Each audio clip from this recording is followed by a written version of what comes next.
Pasti diberkati. Yuk sama-sama kita baca ayat ini. 3, 2, 1. Ya, kekhawatiran dalam hati membungkukkan orang, tetapi perkataan yang baik. Kekhawatiran dalam hati membungkukkan orang. Orang yang khawatir itu, orang yang worry itu, orang yang anxious itu pasti nggak confidence, pasti nggak percaya diri. Karena saya pelajari penyebab utama orang khawatir, kata kuncinya adalah uncertainty, ketidakpastian. Banyak orang khawatir karena masa depan. Banyak orang khawatir karena nggak bisa pegang kendali. Kenapa orang khawatir? Karena ketidakpastian. Kenapa orang takut sama ketidakpastian? Karena perubahan. Kita takut, kita nggak bisa pegang kendali. Saya mau bilang sama saudara, walaupun dunia ini nggak pasti, tapi kasih Tuhan sama saudara dan saya pasti. Katakan amin. Oleh karena itu dalam bahasa perjanjian barunya, kata kekhawatiran artinya teralihkan atau ditarik, terpisah. Orang yang hidupnya khawatir itu dialihkan. Dari memandang Tuhan, memandang kepada masalahnya. Dari memandang janji Tuhan, memandang kepada perkataan manusia.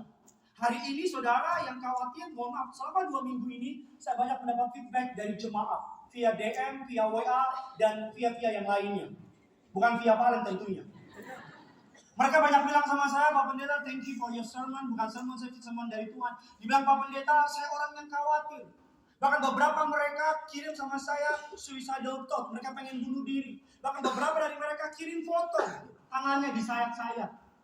Mereka bilang sama saya, Pak Pendeta, saya nggak kuat lagi. Saya lihat profilnya. Profilnya kelihatannya everything's good. Hidupnya seperti hidup yang penuh orang-orang diberkati. Saya bilang sama dia, profil kamu kayaknya keren banget. Kenapa kamu mau bunuh diri? Ya Pak Pendeta, yang di Instagram itu cuma pencitraan. Saya pernah bilang sama saudara minggu lalu, banyak orang hebat di dunia maya, tapi lemah di dunia nyata.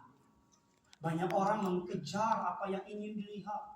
Makanya kekhawatiran. Makanya orang yang khawatir itu orang yang nggak bisa nikmatin hidup. Yang setuju bilang amin. Amen.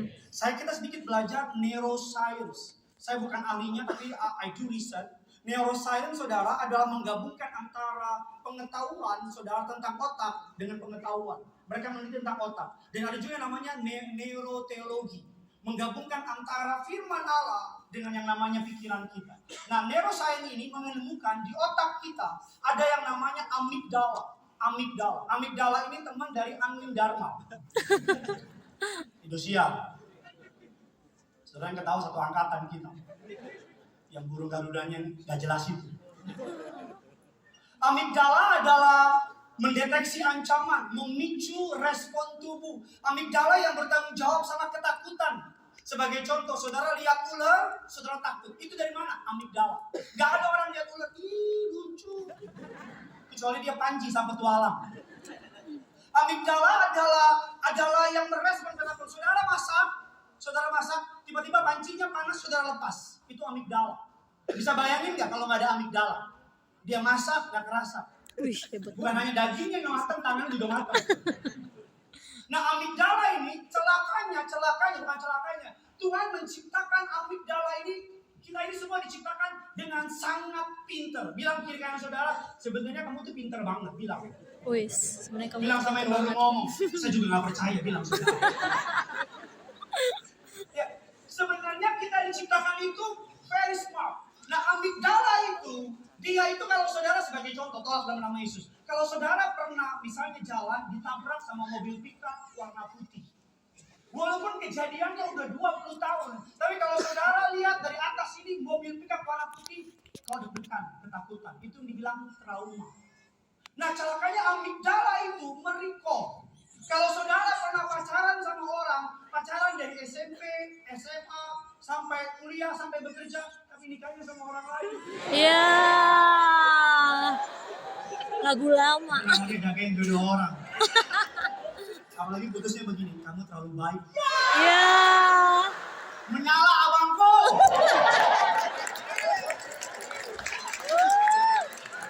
Memang di sini semua ngerti. Ada jemaat bilang, kamu kita menyala abangku. Abangku bukan PLN, menyala apa? Dan ketika saudara putus sama dia, dan saudara ada cowok datengin saudara, deketin saudara, amigdala akan bilang, dia mah sama kayak kemarin. Semua laki-laki buaya. Ya. Saya nggak setuju karena ada juga buaya perempuan. Ya. Dia nggak semua buaya laki-laki, ada juga buaya perempuan. Dan sekarang juga bukan hanya laki-laki yang nggak beres, juga banyak perempuan nggak beres. Di sini nggak ada, di Kalimantan. Di Sungai Kapuas. Buaya-buaya betina di sana. Tapi kabar baiknya, 2 Timotius 1 ayat yang ke-7 bilang begini, Allah tidak memberikan roh ketakutan. Sama-sama bilang sama saya, ketakutan Ketakutan bukan dari Tuhan. bukan dari Tuhan. Sama-sama bilang sama saya, kekhawatiran Kekhawatiran bukan dari Tuhan. bukan dari 2 Tuhan. Timotius 1 ayat yang ke-7 sama-sama kita baca. 3, 2, 1, ya. Sebab Allah memberikan kepada kita bukan roh ketakutan, melainkan roh yang membangkitkan kekuatan, kasih, dan ketertiban. Baca apa?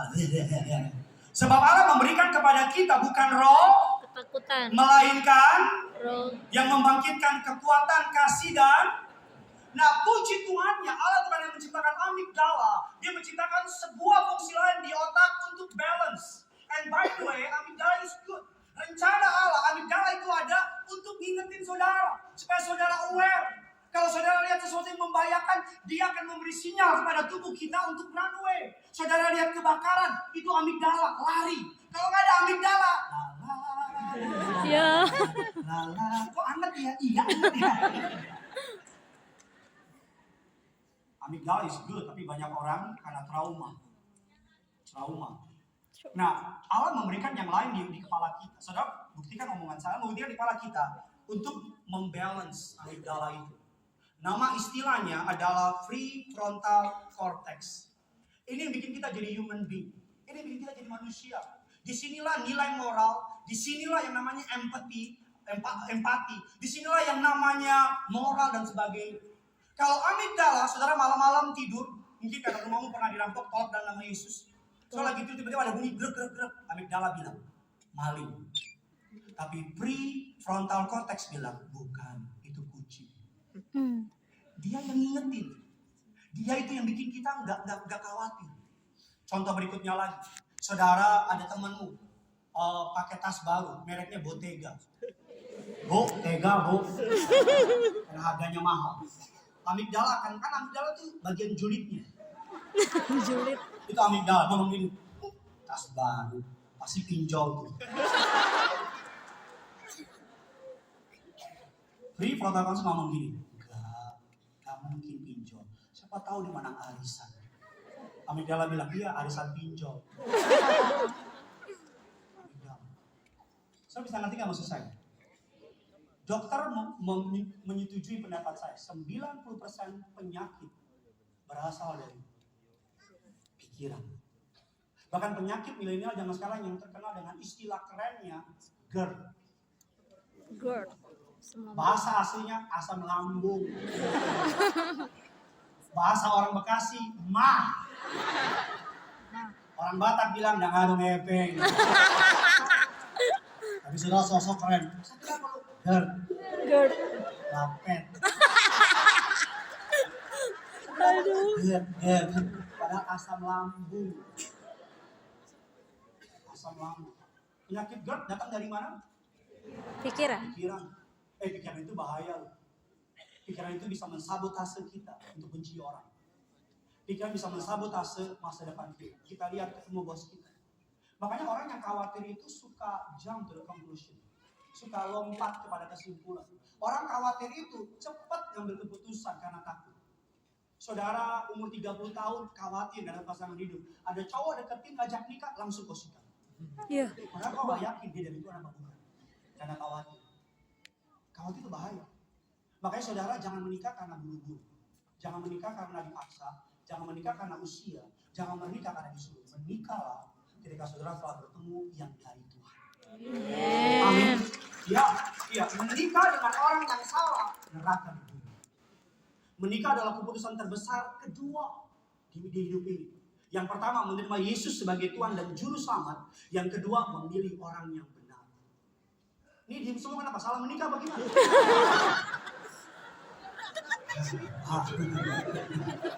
Samping orangnya. Ya. Mau tepuk tangan disi bilang apa maksudnya apa? Bukan hanya kau rugi, aku juga rugi. Main kita. Ya. Pak, saya 30 tahun, sabar. Tuhan bisa kasih yang terbaik. Pak, saya 40 tahun, sabar. Tuhan bisa kasih yang terbaik. 50 tahun. Iya. Pak, saya 60 tahun. Iya. Sabar. Tuhan akan segera datang.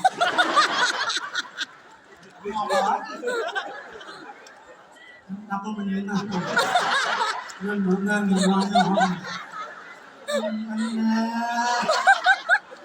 Pas muncul di TikTok gitu kan. Amigdala. Makanya Paulus ngomong begini, segala yang baik, segala yang suci, segala yang adil, sedap didengar, disebut kebajikan, pikirkanlah semuanya. Survei membuktikan orang yang digelar adalah orang yang dengar firman, orang yang suka penyembahan, orang yang rajin tiap minggu ke gereja, bukan setahun 2 kali, bukan Kristen nafas, Natal dan Paskah. Ya, ada orang Kristen saudara datang di Jumat Agung, tapi nggak muncul di Paskah. Dia cuma mati nggak bangkit.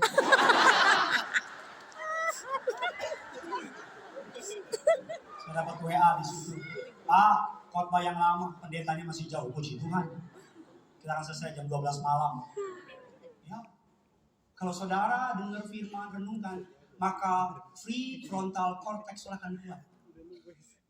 Ketika ada negatif thought, ketika ada kekhawatiran, ketika ada bilang Allah, dia pura-pura baik, dia akan bilang ini, jangan gitu dong. Semua orang deserve second chance. Allah, pasti niat jahat dia. Karena kadang amigdala itu nolong kita dari orang yang salah, tapi kadang-kadang mencelakakan kita. Kadang-kadang kalau orang udah trauma, jadinya bitter aja, pahit aja. Orang tuh kalau udah pahit, pokoknya semua disamaratain. Semua disamaratain. Pernah gak ketemu orang yang pahit banget hidupnya? Lihat orang udah menikah setahun, tadi udah ditinggalin. Ya, jahat banget tuh. Lihat aja ntar, 2 tahun, tadi udah ditinggalin. 3 tahun, tadi udah ditinggalin. Pernah lihat gak orang di sosial media? Kenal juga kagak, pernah ketemu juga kagak, tapi bisa ngetik jahat banget sama orang. Pernah gak pernah ketemu, padahal orang yang diomongin itu gak pernah ganggu dia. Kenapa? Ini curhat ini. Curhat ini. Nggak ini serius. Ini curhatan Randy ini. Iya. Gosip loh. Kenapa juga enggak? Tapi bisa. Karena kenapa? Amigdala. Pahit. Dia nggak senang lihat orang bahagia. Ada orang yang hidupnya rusak, pengen orang lain ikut rusak. Ada orang yang hidupnya nggak bahagia, dia lihat orang bahagia nggak terima. Padahal isunya bukan orang lain, isunya dia. Jadi jangan heran kalau ada orang yang tiba-tiba jahat sama saudara, karena saudara nggak pernah jahat sama dia. Bukan soal saudara, tapi soal dia. Bukan saudara nggak masalah, no. Dia nggak suka aja lihat kau bahagia. Makanya dalam hidup ini ada hal yang perlu kita komentari, ada hal yang kita cuekin aja, jalanin aja. Karena pada ujungnya, pada akhirnya, orang yang mengandalkan Tuhan jangan pernah dipermalukan. Kasih tepuk tangan dulu buat Tuhan. Yang pertama, what to do, the best thing to do, hal terbaik yang bisa kita lakukan dalam menghadapi anxiety, kekhawatiran. Saudara siap diberkati? Amen. Coba yang pertama, Mazmur 46 ayatnya yang ke-10. Yuk, sama-sama kita baca. Mazmur 46 ayatnya yang ke-10. Sama-sama kita baca. 3, 2, 1, ya. Diamlah dan ketahuilah bahwa akulah Allah, aku ditinggikan di antara bangsa-bangsa, Ditinggikan di mana? Di bumi. Kita katakan dengan jelas, yang pertama adalah diamlah dan ketahuilah bahwa akulah Allah. Sebuah perintah yang firm, sebuah perintah yang bukan pilihan, it's not choice, komen dari Allah. Diamlah dan ketahuilah aku ini Tuhan. Allah ingin memberikan sebuah kepastian kepada bangsa Israel di tengah-tengah peperangan yang mereka hadapi. Allah kasih assurance, Allah kasih insurance, Allah kasih janji. Diamlah, ketahuilah aku ini Tuhan. Kata diamlah dalam bahasa Ibrani artinya adalah melepaskan genggaman, melepaskan pegangan, melepaskan hak kita. Gagasan yang membuat kita untuk hold it with the loose hand. Hidup yang paling capek adalah berusaha mempertahankan hakmu dengan kekuatanmu. Kalau memang itu dari Tuhan, milikmu dan dari Tuhan dan memang Tuhan programkan, tidak ada satupun orang di muka bumi yang cukup kuat untuk ambil dari saudara. Tapi kalau bukan dari Tuhan, belum waktunya dan bukan untukmu, tidak ada perbuatan saudara yang bisa saudara ambil untuk jadi milik saudara. Banyak orang sekarang stres karena memegang segala sesuatunya dengan digenggam. Ketika diambil, marah. Ketika digeser, kecewa. Mereka menempatkan identitasnya berdasarkan pencapaiannya. Mereka menempatkan identitasnya berdasarkan posisi jabatannya. Maka terkenal dengan istilah post power syndrome. Ketika menjabat, semua orang hormat, dibukain pintu. Ketika pensiun, gak dibukain pintu, marah. Dia lupa, dia udah pensiun. Halo? Ya. Banyak orang makanya ketika udah putus dari mantannya masih gangguin karena dia pikir masih pacaran. Makanya dia pikir masih punya hak. Maka selalu saya mau bilang sama saudara, ditaruh di tempat tinggi, tidak merasa ditinggikan. Ditaruh di tempat rendah, Tidak merasa tidak merasa direndahkan. direndahkan. Kalau it belong to you, it will be. Kalau memang itu milikmu, tidak ada satupun orang di muka bumi yang bisa geser saudara. Kenapa banyak orang stres ketika diambil? And by the way, Allah itu pecemburu. Kalau ada yang lebih kau kasih daripada Tuhan, tunggu tanggal main. Dia Allah yang pecemburu, dia gak mau bagi dia, aku yang mati bagi kamu. Aku yang tebus kamu, bukan orang. Jadi kalau saudara mencintai sesuatu, bahkan anakmu lebih daripada Tuhan, tunggu tanggal main. Pacarmu, ada orang yang kalau pacarnya ampun, mamanya lewat, Tuhan lewat. Pacarnya baru WA, hantu. Babe, saya nungguin kan? Ya. Ada. Babe langsung wing. Saya udah di depan. Ke gereja malah minta. Kalau ada sesuatu yang saudara sayangi, ilah lain di hadapan. Ilah itu bukan Tuhan aja. Bukan hanya kau nyembah Tuhan lain. Sesuatu yang kau cintai lebih dari Tuhan. Makanya hati-hati, sesuatu yang saudara sayangi berpotensi menggeser posisi Tuhan. Pelayan bisa jadi ilah. Ada orang melayani Tuhan, tapi bukan Tuhan. Jadi ketika digeser marah. Ingat Marta dan Maria? Jawab dong, inget. Jangan kau diam, ini bukan Marta nenggolan.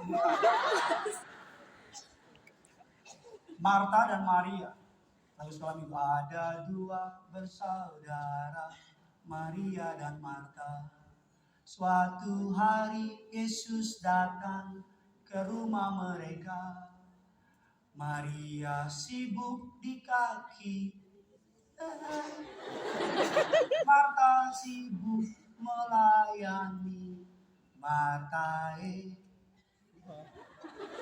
beda angkatan, beda zaman. Marta sibuk melayani. Maka yang pelayanan good, bagus. Tapi buat apa? Kelihatan pelayanan. Tapi Tuhan bilang, enggak. Kamu mau pakai jas pamer. Kamu mau biar kelihatan rohani. Semua orang boleh pakai jas. Semua orang boleh melayani, tapi motivasi cuma Tuhan yang tahu. Saya boleh bilang saya pendeta. Satu hari pekerjaan orang kata Alkitab akan terlihat. Makanya hold it terus. Di Alkitab ada tokoh dalam kitab Hakim-Hakim namanya Simson. Bukan Samson, itu penyanyi Samson. Simson itu artinya kuat. Artinya apa saudara? Kuat. Simson itu artinya kuat. Dan Simson itu dalam bahasa Ibrani artinya strength atau matahari terbit. Karena matahari diidentikan dengan kekuatan. Nah, Simson punya ayah. Siapa nama ayahnya? Awas kau bilang, ayahnya Simson. Bapak Simson. Siapa mamanya? Mama Simson. Simson artinya kekuatan. Dan Simson punya ayah. Nama ayahnya Manoah. This one is really good. Ini keren banget. Ini keren banget. Blowing your mind. Arti Simson, strength. Arti Manoah, rest. tinggal tenang. Saudara mungkin sama-sama, Pak Pendeta kebetulan? No, bukan kebetulan. Saya percaya tidak ada sesuatu dalam hidup orang percaya yang kebetulan, katakan amin. Arti dari Simpson, kekuatan. Arti dari Manoah, rest. Gampangnya begini, dalam Manoah terletak Simpson. Kalau saudara mau punya kekuatan, kau harus Manoah dulu. Tapi kalau saudara nggak mau tenang, panik, orang yang panik paling gampang dikalahin. Betul apa tidak? Betul. Orang yang panik, orang yang bingung, orang yang cemas paling gampang dikalahin. Karena kalau kita panik, kita akan ngambil keputusan yang impulsif. Ada teman saya jemaat, saudara jemaat kita gereja Tiberias, dia udah 20 tahun kerja, jauh lebih tua dari saya. Suatu hari dia punya bos baru, bosnya galak dan dia kecewa, dia mau keluar. Dia bilang, Pak Pendeta saya mau keluar, saya nggak kuat sama bos saya. Saya bilang sabar, jangan buru-buru, jangan ambil keputusan, ingat baik-baik yang people. Jangan ambil keputusan karena marah, karena kecewa, karena sakit hati. Jangan, karena iblis mau jebak saudara. Ketika kita lagi panas, lagi marah, lagi panik, lagi khawatir, jangan pernah make decision, apalagi keputusan yang penting. Jangan. Enggak, saya mau keluar Pak Pendeta. Saya bilang sabar, tunggu 1-2 bulan. Enggak, saya nggak kuat lagi. Dia keluar. And you know what? 2 minggu kemudian, bos yang ditakutin dipindahin sama kantor pusat ke cabang lain. Dibilang kalau gitu gue gak keluar. Makanya penyesalan datang belakangan. Kalau di depan pendaftaran kita sudah berita. Dalam Manoah terletak Simpson. Sama-sama bilang sama saya, Manoah. Lalu datang Simpson. Kita kasih tepuk tangan dulu buat Tuhan. Yang kedua, yang terakhir saudara. Yang kedua, yang terakhir, bagaimana kita bisa hidup. The best thing to do dalam yang namanya menghindari kekhawatiran. Sambil saya undang pemain tamborin. Yang kedua adalah turn your worry into worship. Ubah kekhawatiranmu jadi penyembahan. Amin. Mari kita sedikit belajar lebih dalam istilah teologi namanya mengeksegesi, menengok ke dalam lebih dalam. Bilangan 26 ayat 10 dan ayatnya yang ke-11. Yuk sama-sama kita baca. 3, 2, 1, ya Tetapi bumi membuka mulutnya dan menelan mereka bersama-sama dengan Korah. Ketika kumpulan itu mati, ketika kedua 250 orang itu dimakan api sehingga mereka menjadi apa? Peringatan. Ayat yang ke-11 sama-sama kita baca. Tetapi anak-anak Korah apa saudara? Tidaklah mati. Tidaklah mati. Di Alkitab ada namanya Bani Korah. Bani itu kumpulan. Kalau di Batak ada komparan. Saya komparan opung itu manggo. Nggak penting memang. Cuma informasi aja. Bani Korah itu kumpulan.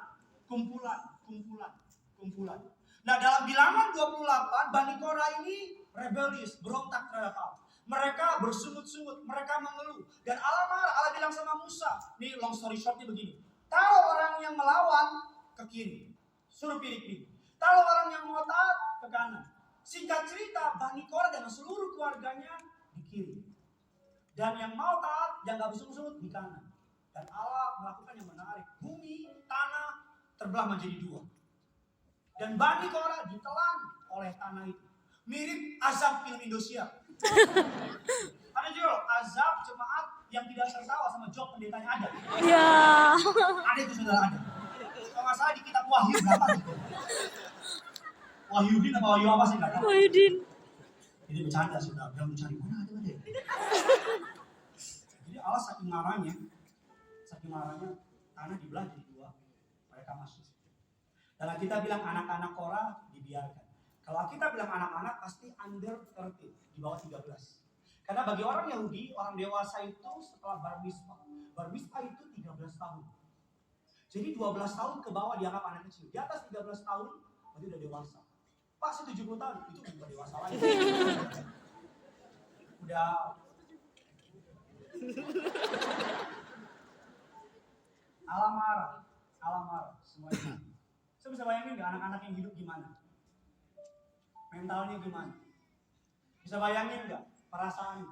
Sederhananya kayak anak-anak perampok, anak yang pernah anak-anak pembunuh, atau yang terkenal di bangsa kita, maaf ya, misalnya PKI.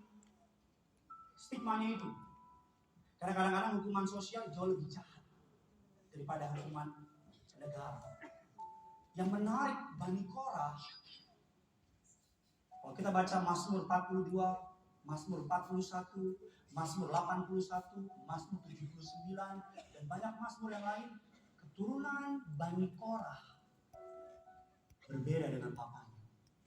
Makanya jangan pernah hakim, wah papanya begitu, anaknya pasti sama. Kamu bukan Tuhan. Oh, orang tuanya begini, pasti anaknya sama. Kamu bukan Tuhan.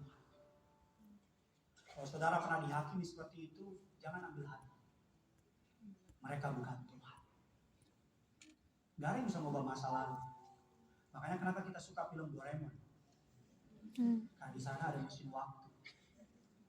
Kita berharap bisa main mesin waktu dan kembali ke masa lalu, menstop kebodohan kita. Tapi faktanya enggak. It is what it is. Kita nggak bisa mengubah kesalahan di masa lalu. Tapi kita bisa memperbaiki masa lalu dengan hidup baik di masa depan. Amin. Amin, saudara.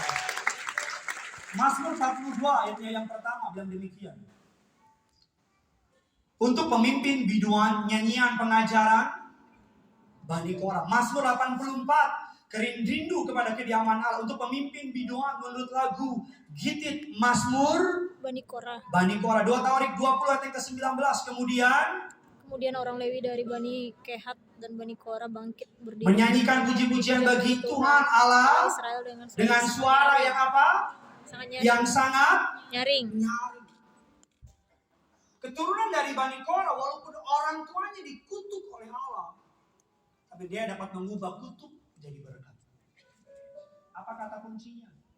Worship. Penyembahan. Makanya saya kan bilang minggu lalu, kalau penyembahan jangan main-main. Jangan main-main.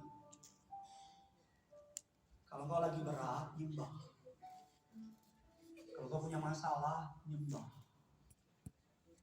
Ketika engkau menyembah, engkau masuk dalam dimensinya Allah, surga. Penyembahan itu bahasanya surga. Iblis gak ngerti. Ketika engkau masuk dalam penyembahan, yang jahat gak bisa sentuh saudara. Dalam penyembahan terjadi pertukaran, khawatirmu diambil oleh Tuhan.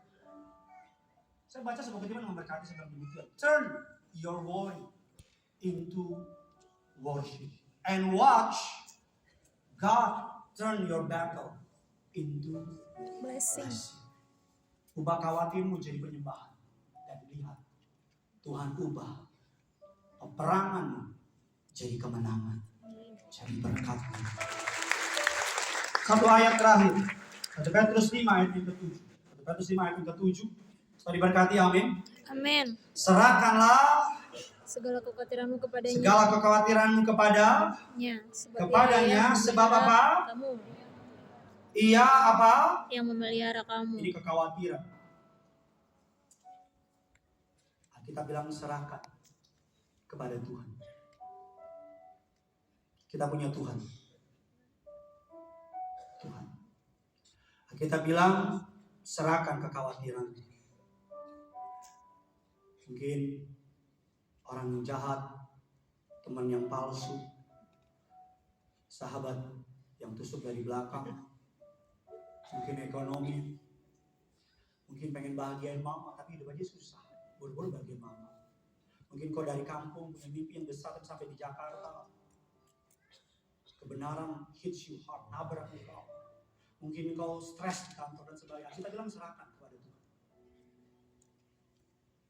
Dan kita tungguin. Terus kita lihat.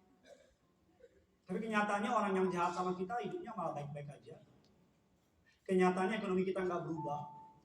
Kenyataannya justru keadaan makin berat. Dan kita mulai tanya, God, are you working? Tuhan, kerja gak sih? Aku udah serahin kok, nothing happen. Dan kita mulai ambil lagi kekhawatiran itu. Kok bisa ya dengan kau memikirkan kekhawatiranmu, berarti kau sedang in charge. Kau yang memimpin, bukan terpimpin. Kau kembalikan. Makanya saudara gak akan pernah bisa bebas dari kekhawatiran kalau kekhawatiran lebih besar daripada Tuhan. Saudara gak akan pernah bisa free dari ketakutan kalau engkau lebih takut sama kekhawatiran daripada sama Tuhan. Kata kuncinya bagaimana untuk bisa menang dari situ? Tuhanmu harus lebih besar dari kekhawatiran.